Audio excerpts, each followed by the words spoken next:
Obviously, it's not coming true, Dave. Clearly. All right. Brian, thank you. And we're standing by if Governor Corzine does come down and speak, and we'll bring in Chuck Scarborough and Sue Simmons for coverage of that. In the meantime, we've got Richard Lee here, who's from the Nonpartisan Institute of Public Policy. You're also a media studies professor at Rutgers. And Richard, you've already tapped some of the exit polling that may help paint the picture here. Talk about it. Yeah, the interesting thing is, well, first of all, we're seeing that Daggett did not draw as many of the voters as we thought. And the conventional wisdom was the better he did, that would help John Corzine. Right. And he only pulled 6% of the vote. And of that 6%, they're rough numbers, but it looks like those people said if Daggett was not in the race, they would have voted for, majority of them would have voted for Corzine. So wow. So really hurt him almost in a double. Yes, it did. Yeah, double whammy there. And the negative ads, these ads were nasty for a long time. You're getting some exit polling on that? Yeah, it looks like, I mean, nobody likes negative ads, but certainly the exit polls are showing, I think, something like 7 out of 10 voters said they felt Corzine unfairly attacked, Christie. And I think, it may have shown that maybe for the first time in a long time, the negative advertising has backfired. Well, the ads delved into fat. That became an issue and things like that. Take a step back, Richard, now and look at this. What's going to be the narrative of the Corzine campaign, and I guess the Christie campaign as well? Well, I think the Corzine campaign is just going to say bad economy. They did all they could. They thought they had taken some steps to address the economy, but it was just too strong.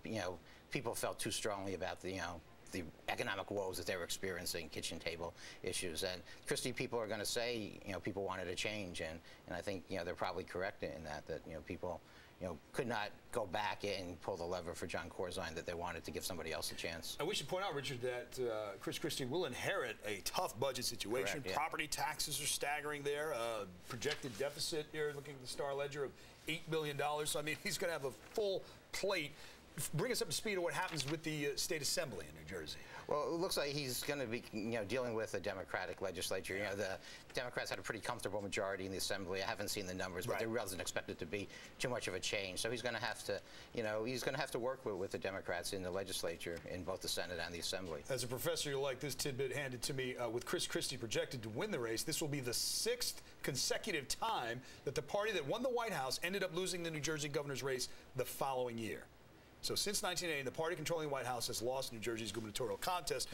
Maybe history prevailed here rather than Barack Obama, but talk about the Baramo effect in just a few seconds here, or this so-called referendum on that, if it's legit. Yeah, it looks like he really did not have that much of an effect. I mean, he came in here 3 times, and we're seeing he spent a lot of time in the urban areas, and those voters, people came out, a lot of the first-time voters who came out last year, simply did not come out again this time. So, okay. All right. Rich, thank you so much. Richard Lee, professor at Rutgers. Thank you so much. Thank you, David.